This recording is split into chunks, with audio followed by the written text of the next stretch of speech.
শুধুমাত্র সয়াবিন থাকলেই হবে। হ্যাঁ, শুধুমাত্র সয়াবিন দিয়ে আজ আমি আপনাদের সাথে এমন একটা স্ন্যাক্স রেসিপি শেয়ার করব, যেটা থাকলে কিন্তু শীতের সন্ধ্যাটা জাস্ট জমেই যাবে। তো আমি মৌমিতা আর আপনারা দেখছেন লেটস কুক উইথ মৌমিতা। আজ আমি আপনাদের সাথে সয়াবিনের চপ বলুন বা কাটলেট, সেই রেসিপি শেয়ার করব। তো চলুন তাহলে রেসিপিটা দেখে নেওয়া যাক।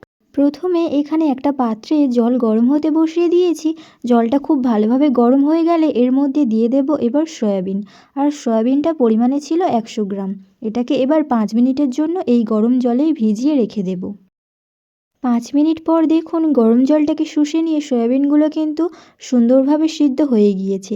এগুলোকে এবার চিপে চিপে জলটাকে বাদ দিয়ে একটা মিক্সারের মধ্যে তুলে নেব। আর মিক্সারের মধ্যে একটু সময় নিয়ে, মানে ওই 3 থেকে 4 মিনিটের মতো সময় নিয়ে সয়াবিনগুলোকে একটু ওই কিমা টাইপের বানিয়ে নেব। এরপর একটা কড়াইয়ের মধ্যে দিয়ে দিয়েছি 3 থেকে 4 চামচের মতো সাদা তেল। তেলটা ভালোভাবে গরম হয়ে গেলে এর মধ্যে এবার দিয়ে দেব একটা পেঁয়াজ ও 3টের মতো কাঁচা লঙ্কা কুচি। পেঁয়াজ ও কাঁচা লঙ্কাটাকে খুব ভালোভাবে একটু নেড়েচেড়ে ভেজে নিতে হবে। পেঁয়াজ ও কাঁচা লঙ্কাটা খুব ভালোভাবে ভাজা হয়ে গেলে ওর মধ্যে এবার দিয়ে দেব টমেটো ও ক্যাপসিকাম কুচি।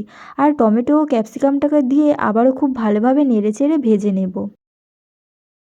সমস্তটাকে ভালোভাবে ভাজা হয়ে গিয়েছে। এরপর দিয়ে দিয়েছি স্বাদ মতো লবণ, একদম সামান্য লঙ্কা গুঁড়ো আর ওই হাফ চা চামচের মতো হলুদ গুঁড়ো। যেহেতু আমি সিদ্ধর সময় কিছুটা লবণ ব্যবহার করেছিলাম, সেটা দেখানো হয়নি, তাই এখানে একদম অল্প পরিমাণেই লবণ দিয়েছি। আর এরপর দিয়ে দেব 1 চামচের মতো আদা ও রসুন বাটা। আদা রসুনটাকে দিয়ে খুব ভালোভাবে কষিয়ে নিতে হবে।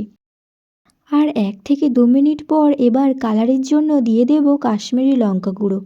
আর সামান্য জল দিয়ে আবারও সুন্দর করে কষিয়ে নেব মশলাটা থেকে তেল বেরোনো পর্যন্ত। মশলাটা থেকে সুন্দরভাবে তেল বেরিয়ে যাওয়ার পর দিয়ে দেব কিমা করে রাখা সয়াবিনগুলোকে। আর আবারও সমস্তটাকে ভালোভাবে কষিয়ে নেব, যাতে করে সয়াবিনের মধ্যে সমস্ত মশলার ফ্লেভারগুলো চলে যায়। আর এই টাইমে গ্যাসের ফ্লেমটাকে মিডিয়ামে রেখে কন্টিনিউ নেড়েচেড়ে দিতে হবে আর খুব ভালোভাবে কষিয়ে নিতে হবে। খুব ভালোভাবে সমস্তটাকে মিশিয়ে নেওয়া হয়ে গিয়েছে। এর মধ্যে এবার বাইন্ডিংয়ের জন্য দিয়ে দিয়েছি একটা সিদ্ধ আলু। আর দিয়ে দিয়েছি ওই হাফ চা চামচের মতো চিকেন মশলা আর গরম মশলা। আর দিয়েছি বেশ খানিকটা ধনেপাতা কুচি। দিয়ে দেব এবার টেস্টটা ব্যালেন্সের জন্য ওই 1 চামচের মতো চিনি।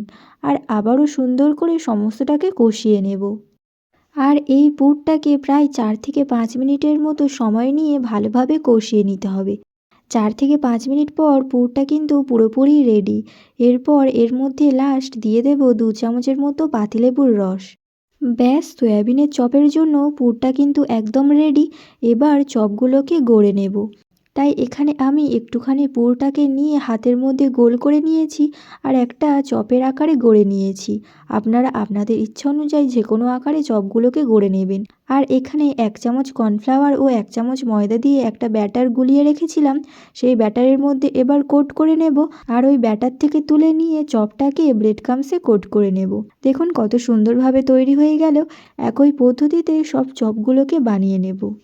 আপনারা চাইলে এই চপগুলোকে কিন্তু ডবল কোটও করে নিতে পারেন। এগুলোকে এবার ভাজার জন্য একটা কড়াইয়ে তেল গরম হতে বসিয়ে দিয়েছিলাম। তেলটা ভালোভাবে গরম হয়ে গেলে একে একে বানিয়ে রাখা চপগুলোকে দিয়ে ভেজে নেব।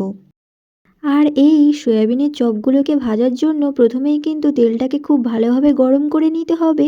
আর চপগুলোকে ছাড়ার পর গ্যাসের ফ্লেমটাকে মিডিয়ামে করে দিতে হবে। যেহেতু চপের পুরগুলো আগে থেকেই কুক হয়ে আছে, তাই ভাজার জন্য কিন্তু খুব বেশি টাইম লাগবে না। ওই 4-5 মিনিটের মতো সময় নিয়ে উল্টে পাল্টে ভেজে নিলেই কিন্তু হয়ে যাবে। দেখুন চপগুলোকে কিন্তু আমার ভেজে নেওয়া হয়ে গিয়েছে। এগুলোকে এবার তুলে নেব আর পরবর্তী ব্যাচে আরও বাকিগুলোকে ভেজে নেব। সয়াবিনের চপ বলুন বা কাটলেট কিন্তু পুরোপুরি রেডি। এগুলোকে এবার সস ও কাসুন্দির সাথে সার্ভ করব।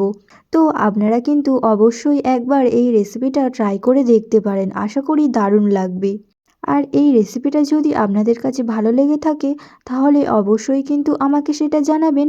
আর এমন আরও রেসিপি পাওয়ার জন্য যদি আমার চ্যানেলটাকে সাবস্ক্রাইব না করে থাকেন, তাহলে অবশ্যই লাইক, শেয়ার, সাবস্ক্রাইব করে দেবেন।